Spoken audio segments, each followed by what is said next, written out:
11 বলে 50, 29 বলে 94, কোন ধরনের বিধ্বংসী ব্যাটিং হয়েছে আপনি বুঝতে পারতেছেন?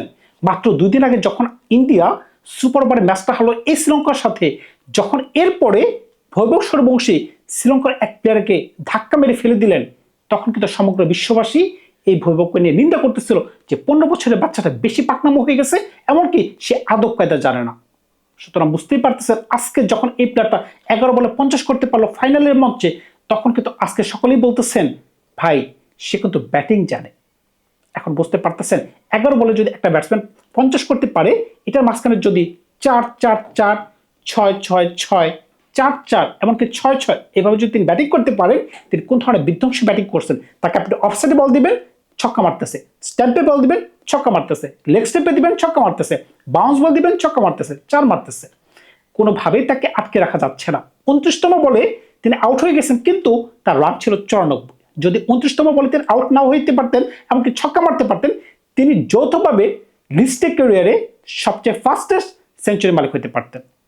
29তম বলে Jake Fraser McGrath Australian superstar হইতে পারবেন ভবিষ্যতে, যে কিনা জাসপ্রীত বুমরাহকে আমি একবার দেখছিলাম তাকে তুলোধনা করে দিচ্ছিল, তাকে পাগল বানিয়ে দিচ্ছিল অল্প কয়েকটা বলের মাঝখানে টেস্ট ম্যাচে, কিন্তু শেষ পর্যন্ত জাসপ্রীত বুমরাহ কিন্তু তাকে আউট করতে পেরেছিলেন, এমনকি যে একটা উচ্ছ্বাস তিনি করতে পেরেছিলেন তাকে আউট করার পরে, আমার কিন্তু এখনো তার মনে পড়ে। সুতরাং বুঝতেই পারতেছেন যখন এই ধরনের উদীয়মান তারকারা এই ধরনের ভালো ক্রিকেট খেলতে পারে, তখন তো বুঝতেই পারতেছেন যে সমগ্র ক্রিকেট বিশ্ব আজকে, বিশেষ করে ভারত, খুবই আনন্দিত। আজকে কিন্তু তিনি এবি ডিভিলিয়ার্সের রেকর্ডটা ভাঙতে পারতেন যদি তিনি 30 বলে সেঞ্চুরি করতে পারতেন। 30 বলে কিন্তু এবি ডিভিলিয়ার্সের লিস্টে ক্যারিয়ারে সেঞ্চুরি আছে। সুতরাং বুঝতেই পারতেছেন কোন ধরনের রেকর্ডের হাতছানি তার সামনে ছিল। গত বছর কিন্তু তিনি ফাইনালে 50 ওভারের ফাইনালে তিনি কিন্তু 175 করতে পেরেছিলেন। আজকে মনে হইতেছিল তিনি যদি সেঞ্চুরিটা করতে পারেন, তিনি ডাবল সেঞ্চুরি করতে পারবেন। ভাই এই ধরনের ব্যাটিং দেখার পরে কিছুই বলার থাকে না। কারণটা কি, যখন আমরা 12 বলে 50 দেখতে পেরেছিলাম 2007 বিশ্বকাপে, যখন যুবরাজ সিং স্টুয়ার্ট ব্রডকে 6 বলে 6টা ছক্কা মারতে পেরেছিলেন, ভাই ওই ধরনের একটা রিদমে কিন্তু আমি চলে গেছিলাম। কারণটা কি, কোনো বলারকে তিনি বলার মনে করতেছেন না, যে লেংথি বল দিতেছে ওই লেংথ থেকেই বাইট, স্পিন বল আসতেছে স্পিনে বাইট, স্পেস বল আসতেছে পেস বলে 4 ছক্কা। ভাই আপনি তাকে কিভাবে আটকাবেন? কিন্তু কয়েকদিন আগে কিন্তু সমগ্র বিশ্ববাসী কিন্তু তাকে নিন্দা করতেছিল যে তিনি কিভাবে মাঠে ধাক্কাধাক্কি করতে পারেন। এটা কিন্তু একটা খুবই বাজে দিক। ক্রিকেট বিশ্বে এই ধরনের বাজে কীর্তি কিন্তু আমি দেখি নাই, কারণ তার বয়স কিন্তু অল্প, এই কারণে তিনি ভুলটা করে ফেলছেন। এটাকে আপনাকে মাইনা নিতে হবে। সবাই কিন্তু মনে হয় তাকে বুঝাইছে, কিন্তু তার ভিতরে যে একটা ক্ষুদ্র রাগ ছিল শ্রীলঙ্কার প্রতি, তিনি কিন্তু সেই রাগটা কিন্তু আজকে ব্যাট দিয়ে সেটাকে পোষাই দিয়েছেন। কারণটা কি, 11 বলে 50, 29 বলে 94। ভাই এখন কিন্তু ভারত চিন্তায় পড়ে গেছে। বেশ কিছুদিন কিন্তু চিন্তায় ছিল না, কি কারণে, তিনি রান করতে পারতেছিলেন। আপনি খেয়াল করে দেখেন, একদিকে আইপিএল শেষ হলো, তার অরেঞ্জ ক্যাপ জিতা হলো, এরপরে তিনি যখনই লিস্টে ক্যারিয়ারে ঢুকলেন, এমনকি জাতীয় দলে ঢুকলেন, ইন্ডিয়া এ দলে তিনি কিন্তু পারফরমেন্স দিতে পারতেছেন না। সকলে কিন্তু বলতেছে যে আইপিএল এক বিষয়, জাতীয় দলের খেলা অন্য বিষয়। এটা কিন্তু প্রতীয়মান হচ্ছিল, কারণ তিনি রান করতে পারতেছিলেন না।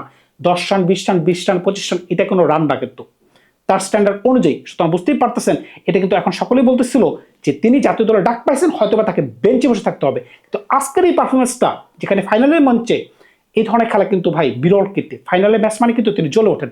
গত বছর তিনি 175 করতে পারছেন ফাইনালে, আজকে তিনি ফাইনালে করতে পারছেন 94। অল্পের জন্য তিনি বিশ্ব রেকর্ড করতে পারেন নাই। বুঝতে পারতেছেন এখন ভারত কি করতে পারে?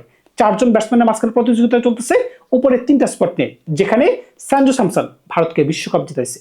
আপনি তাকে কিভাবে বেঞ্চে বসায় রাখবেন?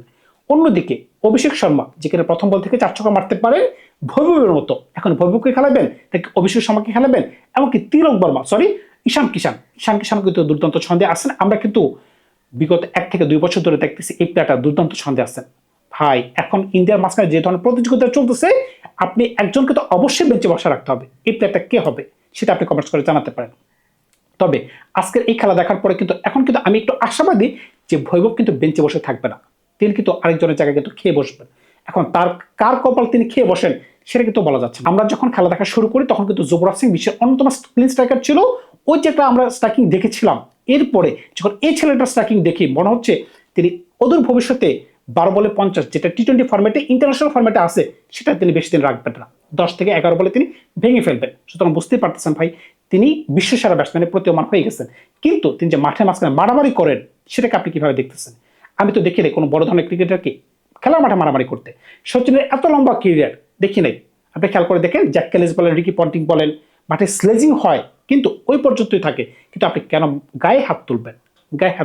ফুটবলের মাঝখানে হয়, ফুটবলের মাঝখানে হয়, কারণটা কি ফুটবল খেলাটাই ভিন্ন একটা খেলা, কিন্তু ক্রিকেটের মাঝখানে মারামারি, কিন্তু তাও আবার এত বড় প্লেয়ার দিয়ে সেটা কিন্তু কোনোভাবেই কাম্য না। তবে তিনি হয়তো নিজের উপর বুঝতে পারবেন অদূর ভবিষ্যতে, খুবই অল্প বয়স, তবে রক্ত গরম করলে চলবে না। তিনি যদি ক্রিকেটের মাঠে সংযমী না হতে পারেন তখন কিন্তু তার কিন্তু এই টেম্পার কিন্তু এই রাগে ভাবটা কিন্তু তার সর্বনাশ ডেকে আনতে পারে। ধন্যবাদ সবাইকে, ভালো থাকবে আপনারা।